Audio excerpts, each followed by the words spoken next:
সম্প্রতি ইন্টারনেটে ছেয়ে গিয়েছে একটি বাচ্চা জলহস্তির ছবি। গত জুলাই মাসে জন্ম হয়েছে এই পিগনি জলহস্তির। তারপর কয়েকদিন আগেই 2 মাসের এই জলহস্তির ছবি ছড়িয়ে পড়ে ইন্টারনেটে। এই বাচ্চা জলহস্তি আবার একটা মিষ্টি নাম রয়েছে। এখন সে মু ডেং নামেই পরিচিত।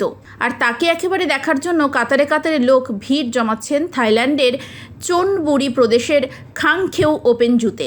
জানা গিয়েছে গত 10ই জুলাই থাইল্যান্ডে জন্ম হয়েছে মু ডেংয়ের। তারপরেই সোশ্যাল মিডিয়ায় সেনসেশন হয়ে উঠেছে সে। জুর তরফে মু ডেংয়ের বিভিন্ন কাজের ছবি শেয়ার করে নেওয়া হয়েছে, যেখানে কখনো খাওখেয়ের অফিসিয়াল এক্স হ্যান্ডেল থেকে মুয়ের খাওয়ার ভিডিও পোস্ট করা হয়েছে, আবার কখনো ভিডিওতে মু ডেংকে কেবল বসে বা শুয়ে থাকতেই দেখা যাচ্ছে। তাদের পোস্ট করা একটি ভিডিওতে দেখা যাচ্ছে মুকে স্নান করানো হচ্ছে।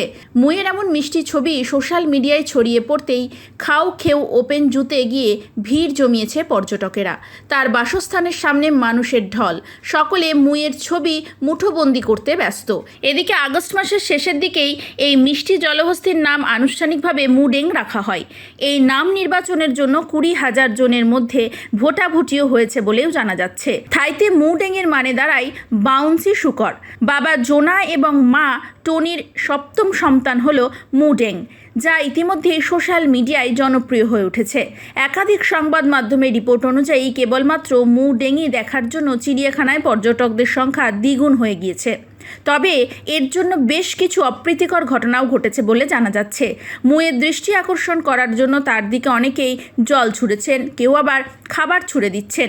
তাই মুকে সুরক্ষিত রাখতে চিড়িয়াখানার সময়সীমা বেঁধে দেওয়া হয়েছে। এমনকি এই মিষ্টি জলহস্তিকে বিরক্তি করলে আইনি পদক্ষেপ করা হতে পারে বলেও সতর্ক করা হয়েছে চিড়িয়াখানা কর্তৃপক্ষের তরফ থেকে।